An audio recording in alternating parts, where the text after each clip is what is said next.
Now, as you do this, you begin to notice a rather curious change in your general feeling of life. You notice that there ceases to be what I would call an interruption or an interval between your experience and yourself. You see, in our ordinary way of using our minds, the chronic sense of strain, the chronic attempt to think about and make sense of what we are feeling, is what we call our ego. If you say, I experience my own existence, I am aware constantly of a knower behind and receiving all that is known, then you get this chronic sensation of there being an I, a self, who has all these experiences, and that I or self is what we call the ego. And this chronic sense of strain is our, you might call it our psychological blocking against our experience.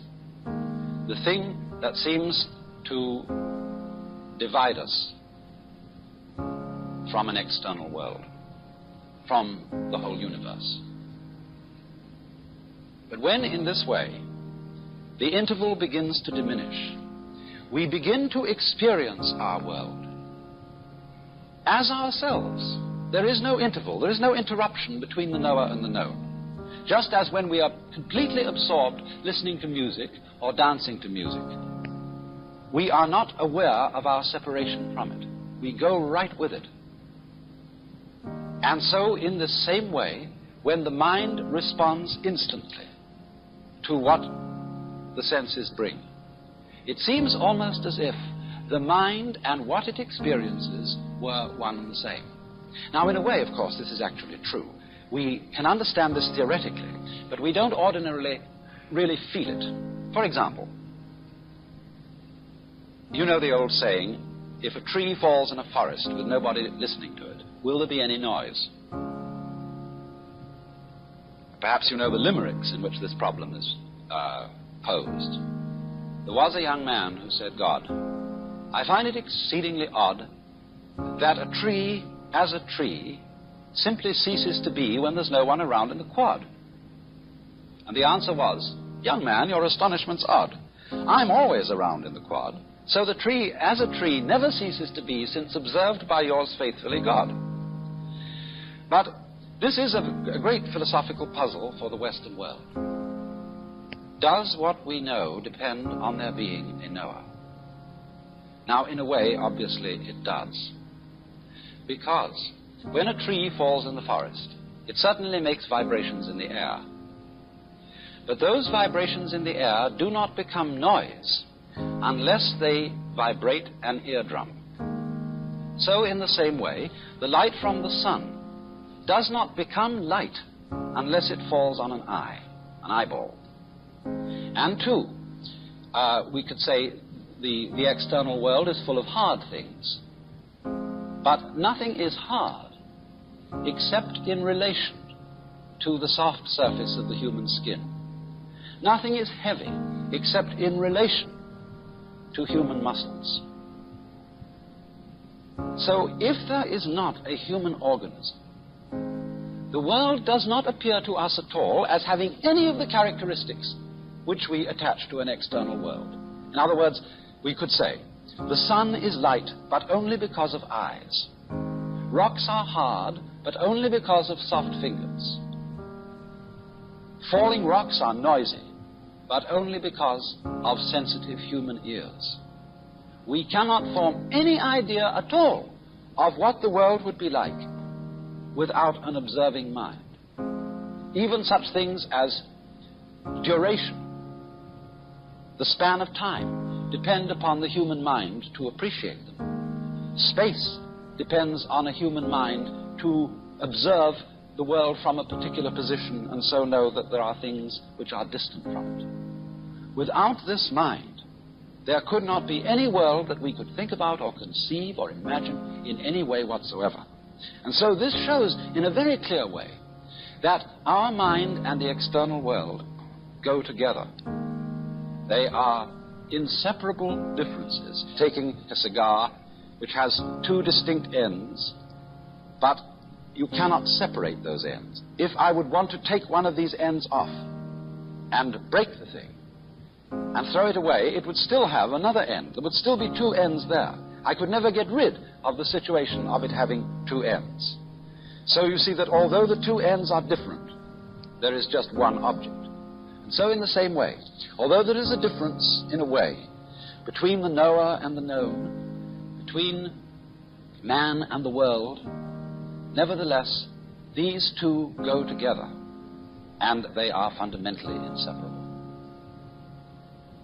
And therefore, when our consciousness is responding instantly, without any interval or interruption, without any, shall we say, stopping to think about it, then we have a situation in which we are actually realizing, we are actually feeling the true physical relationship which exists between man and his environment.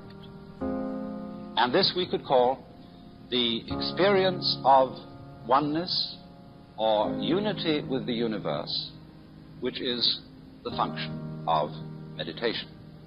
Now, I think it's not difficult to see some very obvious values in this. Because, well, if we live entirely in a world of thought, all the things that we pursue in life tend in a way to become arid and unsatisfactory because we are living in an abstract world. In other words, nobody in his senses is going to eat a menu instead of dinner. Nobody in his senses is going to try and get a satisfactory diet off dollar bills.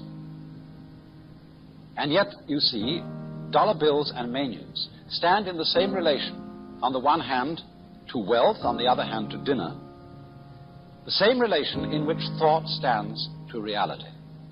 They represent it. They symbolize reality, but they are in no sense substitutions for it.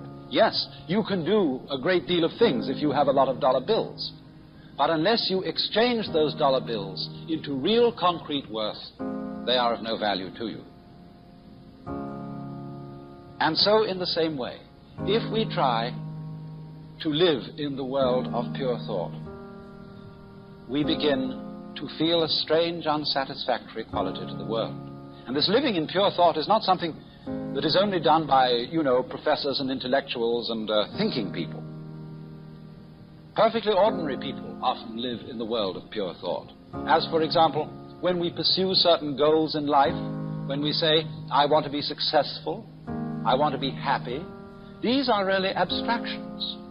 Because supposing you become enormously wealthy and you're able to afford 3 cars and 6 houses, you can't drive in 3 cars at once. You can't live in 6 houses at once.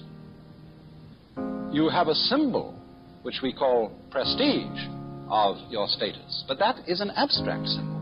You can't eat prestige. You can't eat success. And so, to overcome that kind of beguilement by the fantasies of thought, not thinking is an important adjunct to thought. To be able, every so often, to cease the hubbub going on inside one's head and to let talking to oneself stop and come to stillness. You needn't, of course, sit in the meditation posture to do it. This is simply the way it's done by Buddhists, Hindus. You could walk, you could sit in the ordinary way, you could lie in the bathtub and do it. You can lie on your back in bed before you get up in the morning and do it. Just let your mind alone and stop trying to make sense of the world, so that there is really something to think about other than thought itself. It's like if we wrote books about nothing but books. This is, I'm afraid, what a great deal of scholarship is. Books about books about books. So in this way, through meditation, we come to that kind of profound peace which is exhibited in the faces of the Buddhas. I remember particularly some words by Lafcadio Hearn, in which he gives a marvelous description of the whole attitude which these faces represent. Each eidolon shaped by human faith remains the shell of a truth eternally divine, and even the shell itself may hold a ghostly power. The soft serenity, the passionless tenderness of these Buddha faces might yet give peace of soul to a West weary of creeds transformed into conventions, eager for the coming of another teacher to proclaim, I have the same feeling for the high as for the low, for the moral as for the immoral, for the depraved as for the virtuous, for those holding sectarian views and false opinions, as for those whose beliefs are good and